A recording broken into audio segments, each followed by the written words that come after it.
Evet, mama bekleyenler. Ve anne burada. Önden gidiyor.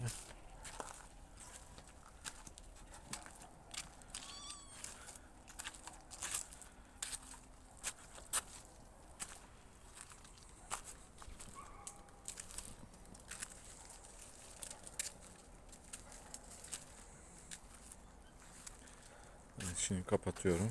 Mamalarını vereceğim.